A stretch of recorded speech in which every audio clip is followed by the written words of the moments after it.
अध्याय 43। देश में अकाल और भी भयंकर होता गया। जब वह अन्न जो वे मिस्र से ले आए थे समाप्त हो गया, तब उनके पिता ने उनसे कहा, फिर जाकर हमारे लिए थोड़ी सी भोजन वस्तु मोल ले आओ। तब यहूदा ने उससे कहा, उस पुरुष ने हमको चेतावनी देकर कहा, यदि तुम्हारा भाई तुम्हारे संग ना आए तो तुम मेरे सम्मुख ना आने पाओगे। इसलिए यदि तू हमारे भाई को हमारे संग भेजे, तब तो हम जाकर तेरे लिए भोजन वस्तु मोल ले आएंगे, परंतु यदि तू उसको ना भेजे तो हम ना जाएंगे, क्योंकि उस पुरुष ने हमसे कहा, यदि तुम्हारा भाई तुम्हारे संग ना हो तो तुम मेरे सम्मुख ना आने पाओगे। तब इस्राएल ने कहा, तुमने उस पुरुष को ये बताकर कि हमारा एक और भाई है, क्यों मुझसे बुरा बर्ताव किया? उन्होंने कहा, जब उस पुरुष ने हमारी और हमारे कुटुंबियों की स्थिति के विषय में इस रीत पूछा, क्या तुम्हारा पिता अब तक जीवित है? क्या तुम्हारे कोई और भाई भी हैं? तब हमने इन प्रश्नों के अनुसार उससे वर्णन किया। फिर हम क्या जानते थे कि वो कहेगा, अपने भाई को यहां ले आओ। फिर यहूदा ने अपने पिता इस्राएल से कहा, उस लड़के को मेरे संग भेज दे कि हम चले जाएं। इससे हम और तू और हमारे बाल बच्चे मरने ना पाएंगे, वरन जीवित रहेंगे। मैं उसका जामिन होता हूं, मेरे ही हाथ से तू उसको वापस लेना। यदि मैं उसको तेरे पास पहुंचाकर सामने ना खड़ा कर दूं, तब तो मैं सदा के लिए तेरा अपराधी ठहरूंगा। यदि हम लोग विलंब ना करते तो अब तक दूसरी बार लौट आते। तब उनके पिता इस्राएल ने उनसे कहा, यदि सचमुच ऐसी ही बात है तो यह करो, इस देश की उत्तम उत्तम वस्तुओं में से कुछ कुछ अपने बोरों में उस पुरुष के लिए भेंट ले जाओ, जैसे थोड़ा सा बलसान और थोड़ा सा मधु और कुछ सुगंध द्रव्य और गंधरस, पिस्ते और बादाम। फिर अपने अपने साथ दूना रुपया ले जाओ, और जो रुपया तुम्हारे बोरों के मुंह पर रखकर लौटा दिया गया था उसको भी लेते जाओ। कदाचित ये भूल से हुआ हो। अपने भाई को भी संग लेकर उस पुरुष के पास फिर जाओ, और सर्वशक्तिमान ईश्वर उस पुरुष को तुम पर दयालु करेगा, जिससे कि वो तुम्हारे दूसरे भाई को और बिन्यामीन को भी आने दे, और यदि मैं निर्वंश हुआ तो होने दो।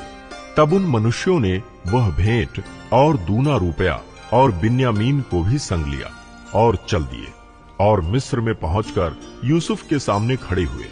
उनके साथ बिन्यामीन को देखकर यूसुफ ने अपने घर के अधिकारी से कहा, उन मनुष्यों को घर में पहुंचा दो और पशु मार के भोजन तैयार करो, क्योंकि वे लोग दोपहर को मेरे संग भोजन करेंगे।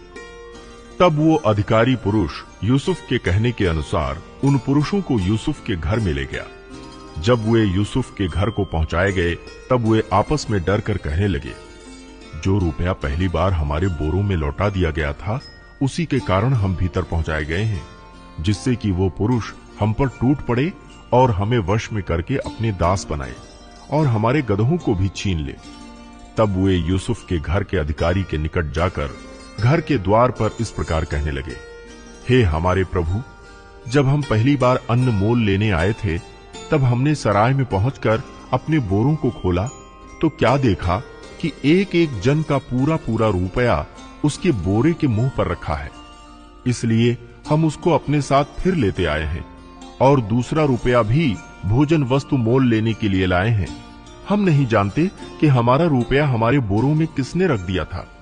उसने कहा, तुम्हारा कुशल हो, मत डरो। तुम्हारा परमेश्वर, जो तुम्हारे पिता का भी परमेश्वर है, उसी ने तुमको तुम्हारे बोरों में धन दिया होगा। तुम्हारा रुपया तो मुझको मिल गया था। फिर उसने शिमोन को निकालकर उनके संग कर दिया।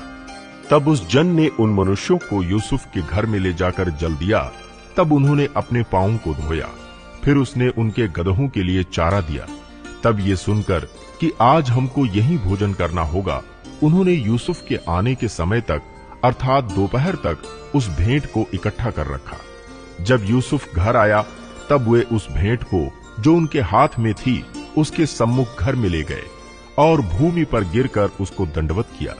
उसने उनका कुशल पूछा और कहा, क्या तुम्हारा वो बूढ़ा पिता जिसकी तुमने चर्चा की थी कुशल से है? क्या वो अब तक जीवित है? उन्होंने कहा, हाँ, तेरा दास हमारा पिता कुशल से है और अब तक जीवित है। तब उन्होंने सिर झुकाकर फिर दंडवत किया। तब उसने आंखें उठाकर और अपने सगे भाई बिन्यामीन को देखकर पूछा, क्या तुम्हारा वो छोटा भाई जिसकी चर्चा तुमने मुझसे की थी यही है? फिर उसने कहा, हे मेरे पुत्र, परमेश्वर तुझ पर अनुग्रह करे। तब अपने भाई के स्नेह से मन भर आने के कारण और ये सोचकर कि मैं कहां जाकर रोऊं, यूसुफ तुरंत अपनी कोठरी में गया और वहां रो पड़ा। फिर अपना मुंह धोकर निकल आया और अपने को शांत कर कहा, भोजन परोसो। तब उन्होंने उसके लिए तो अलग और भाइयों के लिए भी अलग और जो मिस्री उसके संग खाते थे उनके लिए भी अलग भोजन परोसा, इसलिए कि मिस्री इब्रियों के साथ भोजन नहीं कर सकते, वरन मिस्री ऐसा करना घृणित समझते थे।